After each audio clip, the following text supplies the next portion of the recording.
How you doing, YouTube? This is Eddie B coming at you guys with the review of the new Vortex Diamondback Tactical first focal plane. This is the 4-16 by 44 model, and I have it mounted on a Ruger American Ranch with SWFA low rings. This is a neat little gun. It feeds from standard AR-15 magazines, and it's a decent little shooter. Couple features about the scope. Starting at the back, we have a fast focus eyepiece. Turns freely. It's not locking, but it's stiff enough to where it's not going to move around on you on its own. The magnification ring is also a bit stiff, but it moves freely, and we have adjustment from 4-16 on this scope. The tube on this scope is 30 millimeters. The parallax adjustment is from 20 to 500 and then infinity yards. The elevation and windage turrets are marked in 1/10 of a mil, and to finish it off, a 44 millimeter objective. This does have a glass etched EBR2 Charlie reticle, which is a great reticle for elevation and windage holdovers. It is matching, so we have mils in the turret and mils in the reticle. There's no conversion needed to be made between mils and MOA, so I really like that. Some cons about this rifle scope that I'll mention is the turrets. The turrets, to start off, are a bit mushy.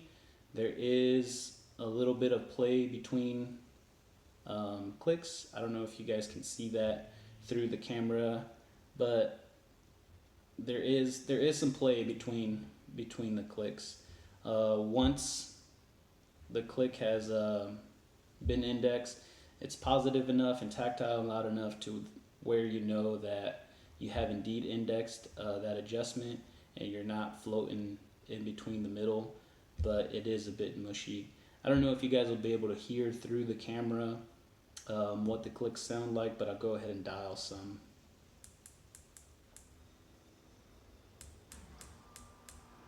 So that's what they sound like for both elevation and windage. Another thing I'm not a huge fan of is there is no horizontal lines here to let you know how many revolutions you have gone up in elevation or windage. So you have to remember exactly what you've dialed for elevation to return to zero, and there's no zero stop on here, so you can easily go down past zero. So you have to remember exactly how much you've dialed, and make sure that you come back to zero after you do dial elevation. Other than that, I think this is a great scope. I think Vortex has knocked it out of the park with this scope. It's for sale for around $350 for this caliber. I think the magnification range is perfect. If you're shooting other calibers that are going to take you to further extended ranges out there, there is a 6-24 model, I believe. When I first got the rifle scope, I took it to the range to zero, and I did notice that the correction that I was seeing on the shots through the reticle wasn't exactly matching up with what I was dialing in the turret. So I would shoot around, measure how far I was off zero with the reticle, dial it in the turrets, expecting it to put me on target, and it wasn't 100% for me. So initially I was a bit worried about the tracking of the turrets, if 1/10 of a mil was actually giving you a 1/10 of a mil adjustment. So I decided to run a box test on it. Now, I ran a box test using this ammunition right here. This is Frontier cartridge. This is the 5.56 NATO 75 grain Boattail hollow point match, loaded with Hornady bullets. This isn't the best shooting stuff I've shot out of this gun. It was the first time out with it, and I thought it would do better than what it did. But this is what we had on hand, and we marched on with the box test anyway. So here it is. That's what this box test was performed. I do feel like had I run this box test with the regular Hornady match stuff that I shot, that I zeroed this with, my results would have been a little bit better. But like I said, that's what we had on hand, and we marched on and did the box test anyhow. This is a target. There is some 308 holes in here. I also took a 308 rifle out there and did the same box test with its scope. It's sporting a Bushnell Elite Tactical with the G2 reticle, but I'll point out the impacts as we go. So to start off, I shot a group here just to make sure that it was going to be zeroed with the same Hornady match stuff in 75 grain that I actually zeroed the rifle with. And like I said, it's not the best shooting stuff, but it's what I had, and I marched on with it. I started the box test off here, and the idea is that you take a shot here, come up a mil in elevation, take another shot, never taking your point of aim off of this. So you're always going to be aiming at right here,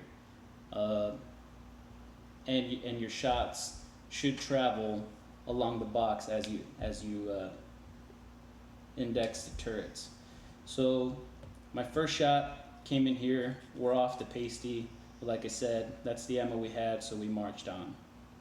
Indexed a mil. Next shot came in here. Up another mil, and we're on the orange pasty. Up a third mil, and we're off the target again. Started dialing some windage and took a shot, and it printed here.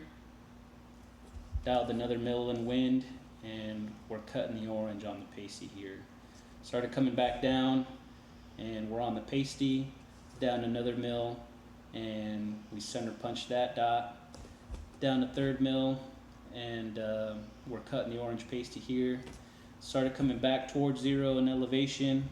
We're cutting the bottom of the pasty here, and back to zero. I did pull that shot, which was right here. I knew it as soon as I pulled the trigger that I had pulled a shot. So I shot another round, and it's one of these two again. I don't know which one was the first one and which was the last one. But it came right back to where it first started. So all in all, I'm pretty happy with the results of the box test and the tracking of the turrets. I'm not so happy with the performance of the ammo. It is cheaper match stuff. I think that if I ran it again with the Hornady, the regular Hornady match stuff, I think we would have better results. So I would like to do that in the near future and get some video of the shooting as well. But all in all, I'm extremely happy with the tracking of the turrets. I don't think that there would be any issue dialing the turrets out for extended ranges and not getting accurate corrections. I don't know what necessarily was going on with that first day, or whether it was me moving the gun and not getting accurate measurements through the reticle, but I'm pretty happy with these box tests. All in all, I'm pretty happy. I'm extremely happy with the scope, the features that it has on it for the price point. I think any of you guys that are new to long range shooting and don't want to pay an arm and a leg for an optic, this would be a great option, either this or the 6-24 power. And I'm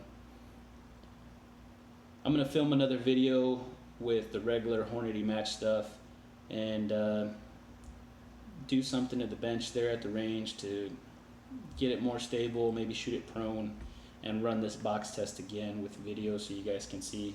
But all in all, Vortex, I think you hit it out of the park with this thing, and it's a great little optic for the price. Thanks for watching, YouTube. Let me know if you guys have any questions or comments, and I'll do my best to answer those. Thanks for watching, guys.